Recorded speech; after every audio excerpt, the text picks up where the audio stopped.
Good evening and welcome to the Teske Brief. I'm Steven Teske, retired judge, and in this series titled The Bar Card and the Breakdown of Justice, we examine one of the most important stories unfolding in American law and government today.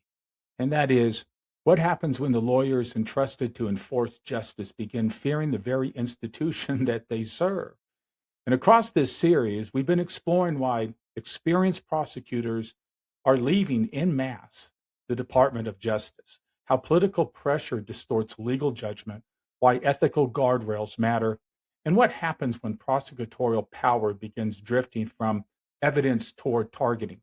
Now, today's episode is what I call a bonus episode. It's a bonus episode because it's resulting from the recent indictment of James Comey. And frankly, we really need this bonus episode because you see, the James Comey indictment has become more troubling the deeper legal analysts dig into it. This episode is titled When Interpretation Replaces Evidence. So before we begin, as I like to say, please remember, titles are temporary, power is borrowed, and constitutional standards do not disappear because someone in government becomes impatient. This is the Teske.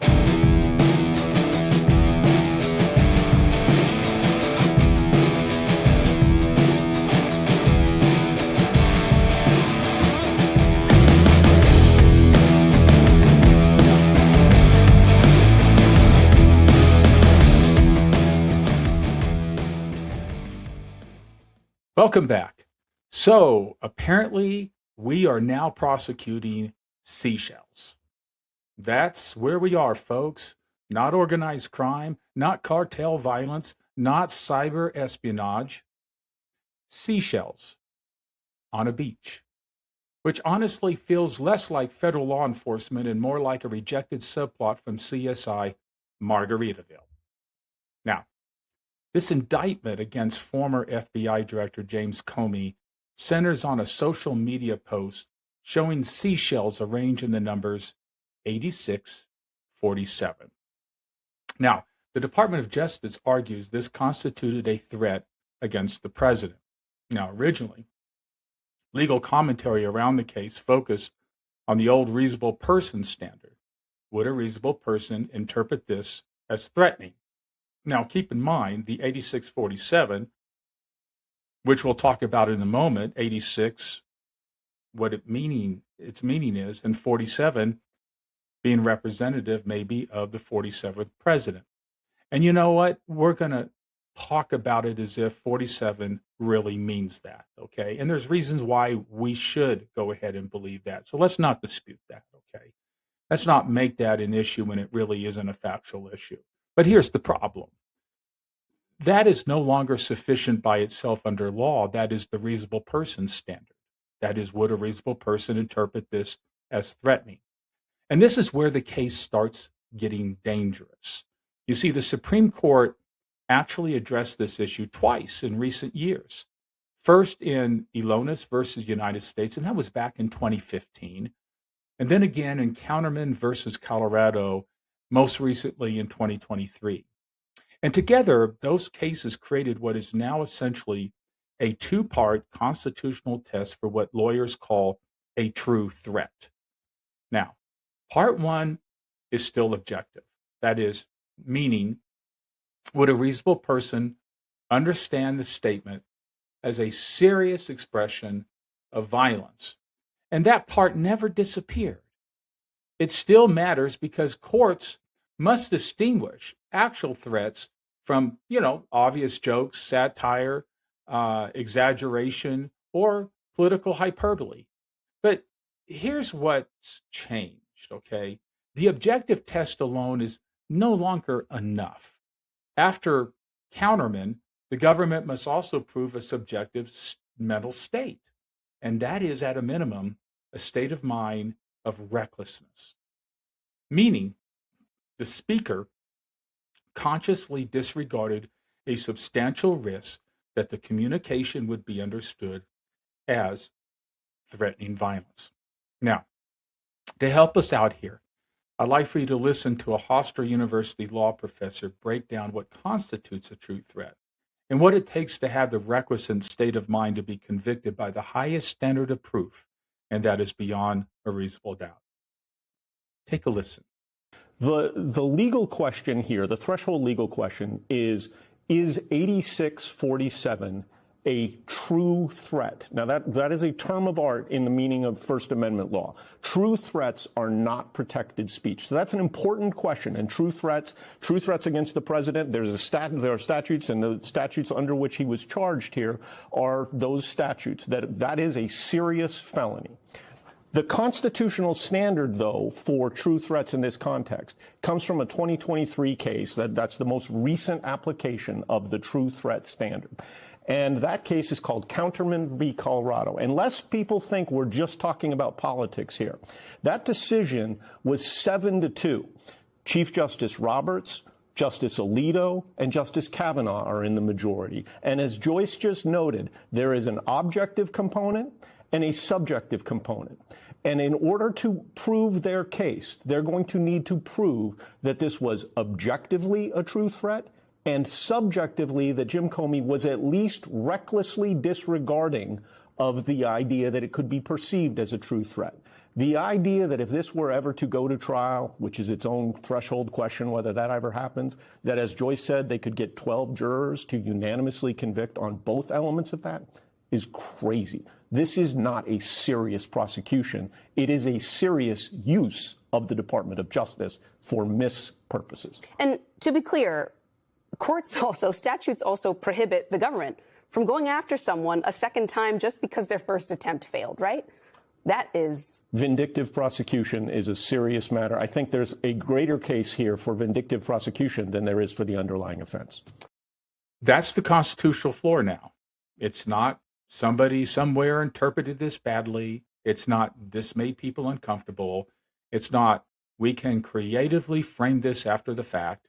The government must show both an objectively threatening statement and a culpable mental state of recklessness in the minimum.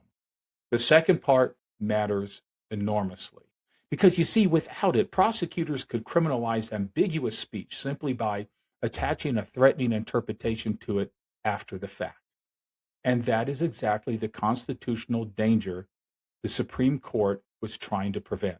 Old standard, somebody got nervous. New standard, what did the speaker actually understand about the risk? That's not a legal technicality, folks. That's the entire First Amendment. What's fascinating is that even sophisticated legal commentators still appear to partially default to the older frame. Now, I was listening recently to an NPR interview of Benjamin Witz, a respected legal analyst and editor of Lawfare, focused heavily on whether a reasonable person would interpret the post as threatening when answering questions by Steve Inskeep of the morning edition there on NPR.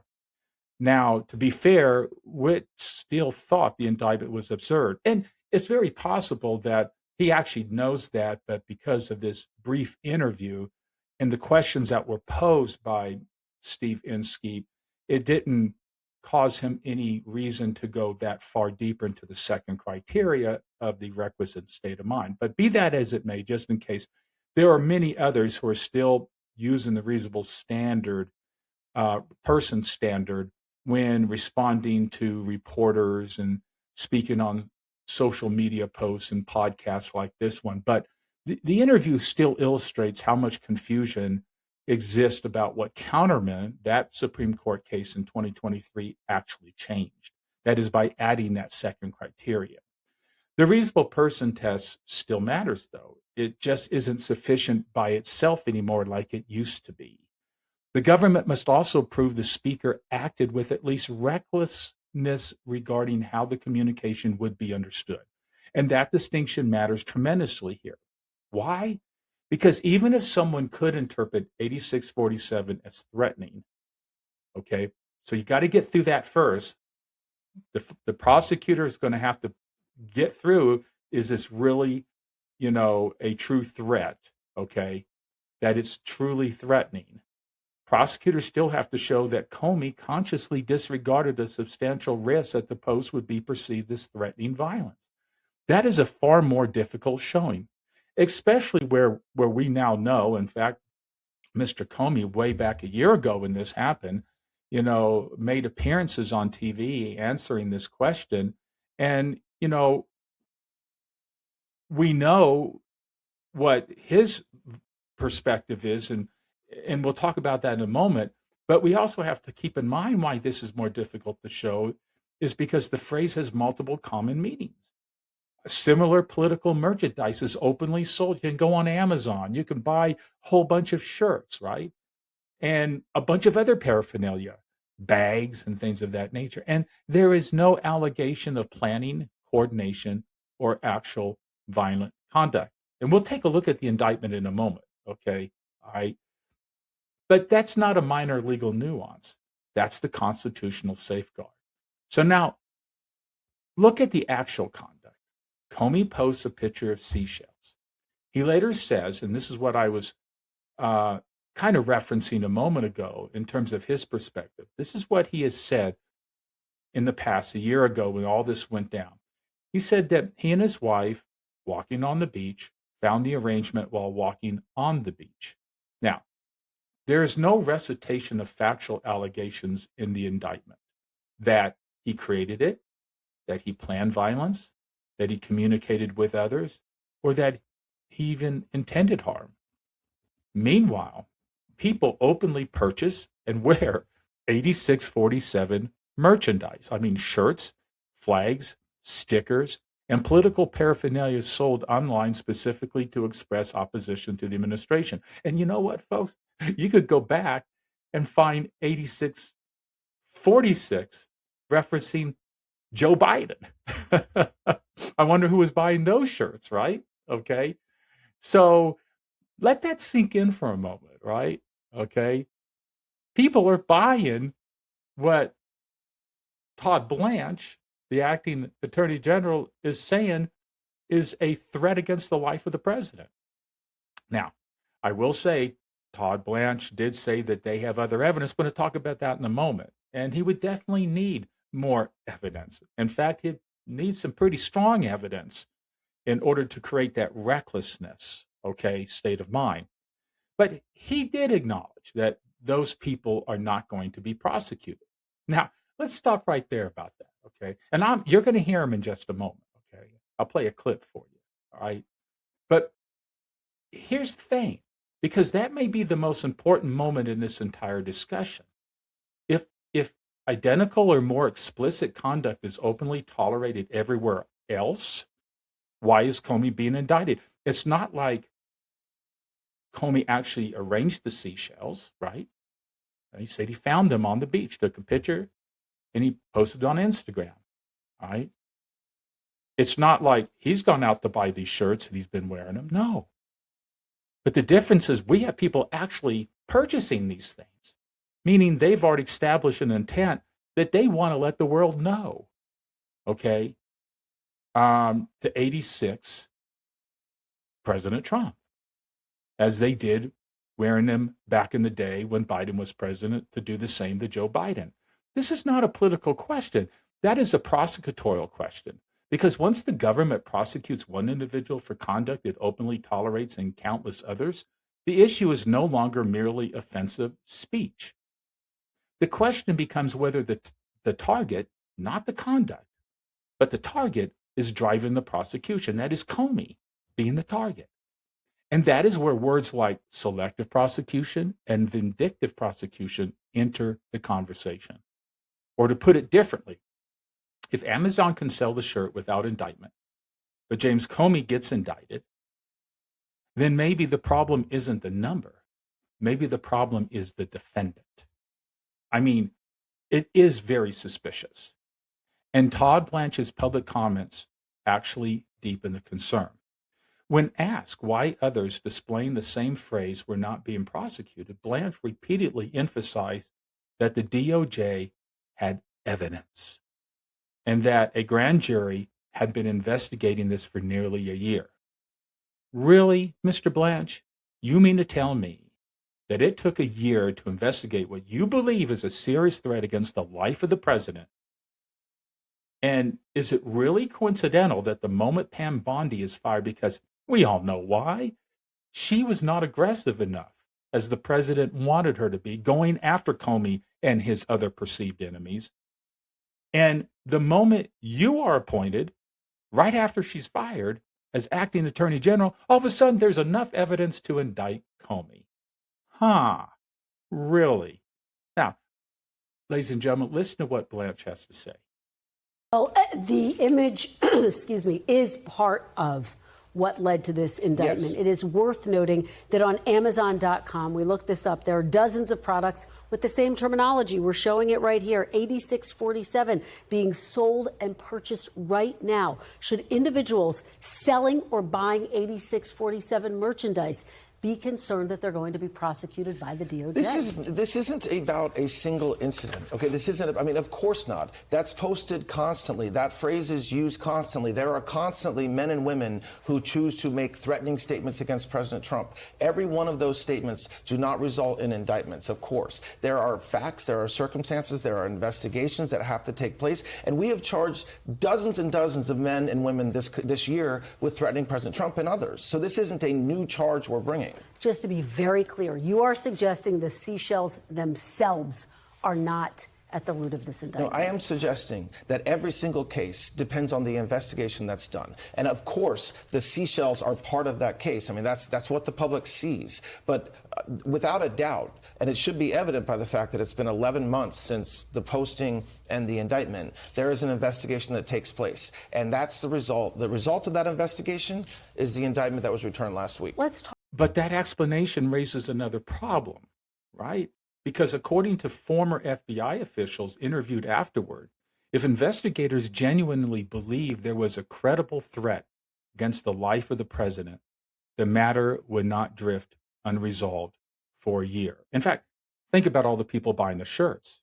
What does that establish? Okay, if it took them a year to find evidence beyond the seashell picture that he put on Instagram, okay, who's to say that the people buying shirts may not have a genuine, okay, intent to kill the president, and that they also need to be investigated? Why are you not investigating them? They're buying shirts, okay? They're openly buying them and wearing them. You know, it would become an immediate national security investigation, right? Okay? It's the life of the president, resolved rapidly. Hours, maybe days, not 12 months. That's what FBI agents say when it involves a threat against anyone's life, but especially the president of the United States. It's a national security issue. One former senior FBI official reportedly described the timeline as insane if prosecutors truly believed the threat was serious. And honestly, that critique, you know, it lands hard, because if the evidence were overwhelming, the urgency would have been overwhelming too, right? Okay. So listen to this seasoned former FBI, okay, now retired, who was an FBI agent in charge and also an attorney. Listen carefully. Joining me now, Michael Feinberg, MS Now National Security and Intelligence Analyst and former Assistant Special Agent in charge with the FBI. Welcome. It's good to have you here. So a grand jury did sign off on this case. I know they say, you know, you can indict a ham sandwich, but what could the year-long investigation have possibly dug up beyond the seashells post? Podcaster Joe Rogan, as you know, called it nuts. Lawyer Jonathan Turley called it unconstitutional, unless the DOJ has other reasons for the charges. Yeah, I mean, it's when you've lost Jonathan Turley, who has never encountered a Trump administration action he did not like, you're pretty far around the bend. There's just a logical fallacy operating in this investigation. They claim that they arrested him because he poses a very serious threat to Donald Trump's life, but they let the investigation drag on for nearly a year. If Jim Comey, whom, by the way, is a career prosecutor and law enforcement official, if Jim Comey really posed that great of an imminent threat to the president's life, why did they dilly-dally for 12 months? Why did Pam Bondi, when she was Attorney General, not move on it? Why is it only happening now that Todd Blanche is auditioning for the role of permanent Attorney General? There's a lot here that just doesn't add up. So how seriously would the FBI have taken this? I mean, to your point, an entire year of somebody threatening the president in this manner? Yeah, I mean, when I was in the FBI for 16 years, if you received something that we considered a threat to life, it was investigated and resolved in a matter of hours, maybe half a day at most. The notion that you would take a hypothetical or possible presidential assassin and let the investigation drag on that long is quite frankly insane. It is very difficult to take anything Todd Blanche is saying about this at face value.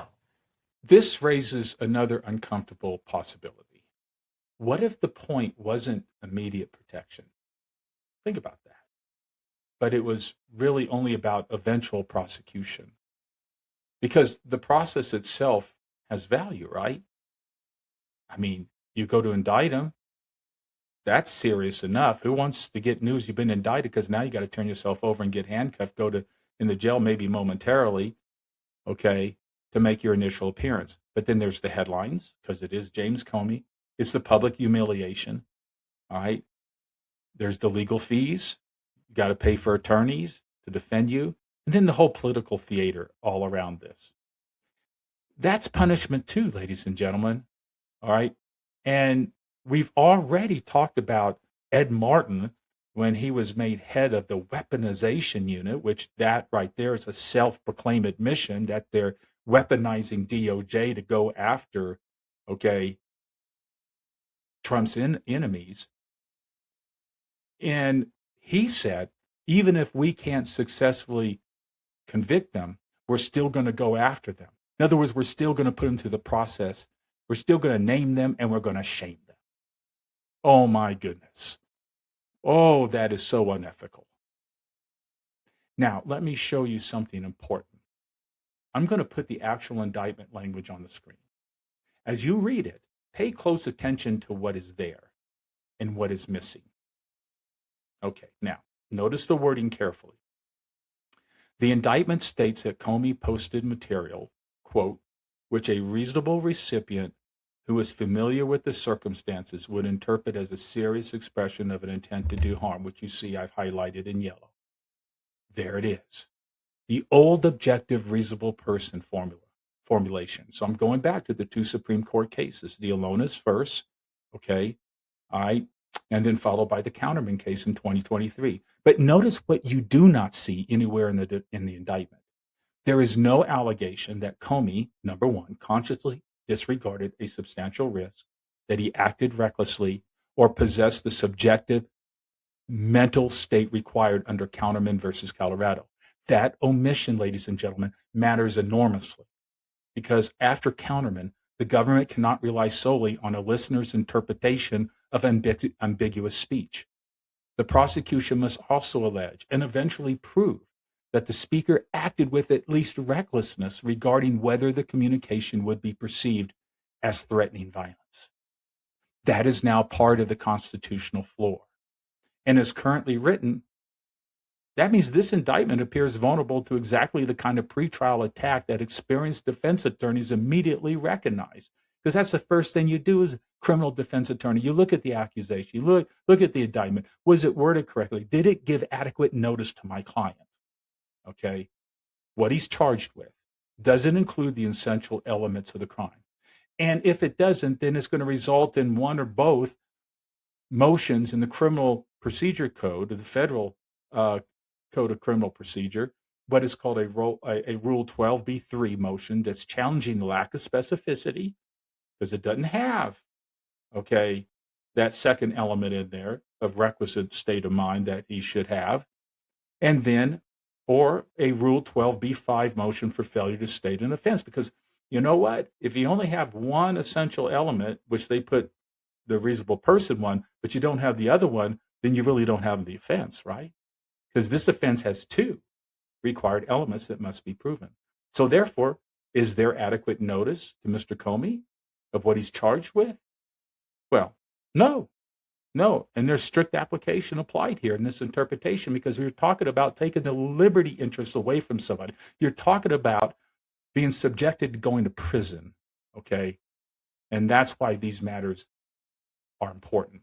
Now, in plain English, the argument would be that even if every allegation in the indictment were accepted as true, the indictment still fails to properly allege the constitutionally required mental state. It is a matter of adequate notice, an essential criterion of basic due process. Everyone is entitled to that a criminal accusation and indictment must spell out each essential element of the crime. And honestly, this is the kind of issue seasoned Department of Justice constitutional prosecutors usually catch before an indictment is ever filed. So it kind of begs the question, why wasn't this one caught? Well, you know, I think this brings us back to the larger concern running throughout this entire series. What happens when many of the department's most experienced and ethically cautious lawyers are fired, sidelined, pressured out, retired, or resign rather than compromise their professional obligations? Okay. You start seeing mistakes. That's what's happened. Mistakes that earlier generations of DOJ lawyers likely would have stopped in the conference room before they ever reached a grand jury.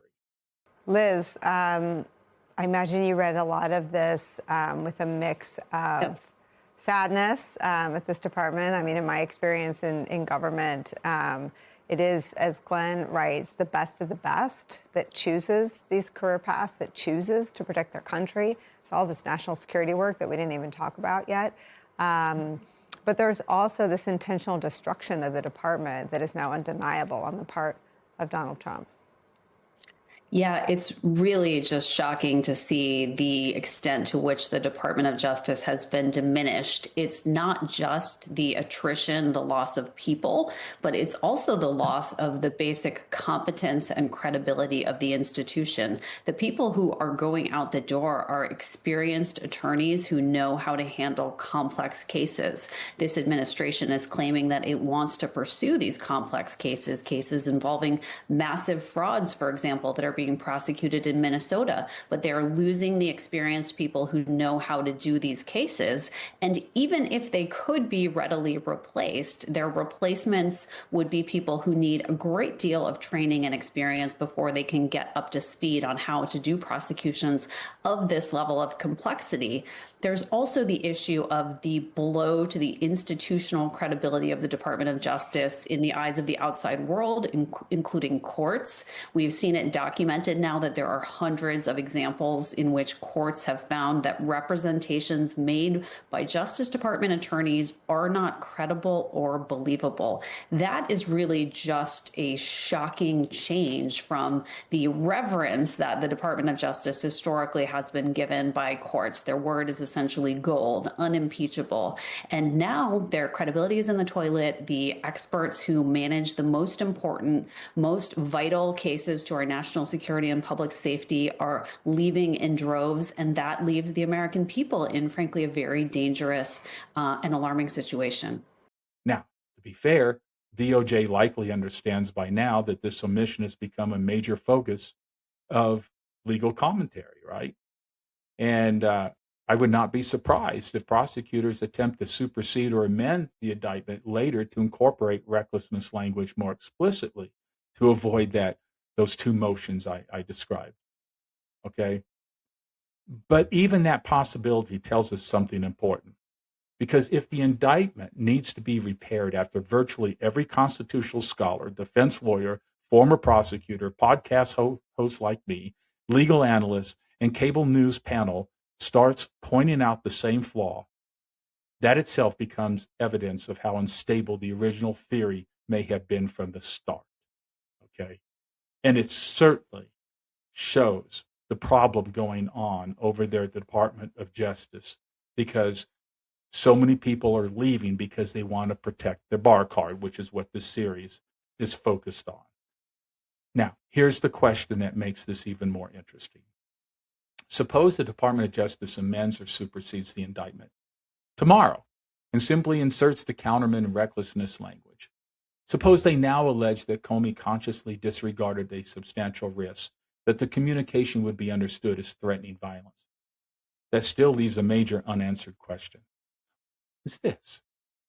Hypothetically, would the grand jury have returned a true bill if prosecutors had originally framed the case that way? Because adding words to an indictment is one thing. Supporting those words with facts is something very different. And that's where the real constitutional problem may still remain. Remember, Comey says he and his wife found the shells already arranged. The phrase has multiple common meanings. Similar political merchandise is openly sold nationwide, and there is no allegation of planning, coordination, advocacy, or violence or actual threatening conduct. That's not to say that maybe they have it, but it's going to have to be disclosed because there's discovery in criminal proceedings. Whatever they have, they're required by law to turn over the evidence to Comey of what they have. Okay? This is not secret court, okay, where you blindside a defendant when you're trying to take his life away from him, his freedom away from him. So even if prosecutors repair the technical drafting problem, they may still confront the much harder issue. Can they plausibly establish recklessness at all? Meaning, can they prove Comey consciously disregarded a substantial risk that his post would be perceived as a serious threat of violence? That's a far more difficult argument than simply saying a reasonable person might interpret this negatively. And honestly, that distinction may explain why the indictment leans so heavily on the objective language in the first place. But no, I really think it's because they didn't know what they were doing, quite frankly. Okay. But had they not let go or forced lawyers to run away, okay, so they can protect their bar card, this wouldn't have happened. That's what's so sad about this. Because proven interpretation is easier than proving state of mind. But after Counterman, constitutional law requires both. This is where the bar card series comes full circle. Institutions do not collapse all at once. They erode a little at a time. One resignation at a time. One compromise filing at a time. One just sign it conversation at a time. And eventually the people left inside the room are not necessarily the most experienced or independent. Sometimes they are simply the most compliant. I've said this before. I referred to Justice Robert Jackson when he was Attorney General and warned about this decades ago. The danger, he said, comes when prosecutors choose the person first and search for the offense second. And what makes the Comey case so unsettling is not merely the seashells. It is the surrounding pattern: public political hostility, pressure for aggressive action, selective enforcement concerns, constitutional weaknesses, and prosecutors appearing willing to stretch interpretation further than the evidence. Because once interpretation becomes enough, once ambiguity becomes criminal, once standards shift depending on who the defendant is, the law stops functioning as a neutral principle and starts functioning like a targeting mechanism. The issue is not whether prosecutors can construct an argument. Good lawyers can construct arguments for almost anything. The issue is whether the argument is strong enough constitutionally, ethically, and factually to justify using the criminal power of the United States government against a citizen. That is the line. And when that line starts moving, depending on who the target is, everyone should become nervous. Anyway, ladies and gentlemen, I'm Judge Steven Teske, retired, and this is the Teske Brief. Thank you for listening. And when evidence becomes secondary to interpretation, remember, justice slowly turns into theater. Until the next episode, be safe and take care. Goodbye.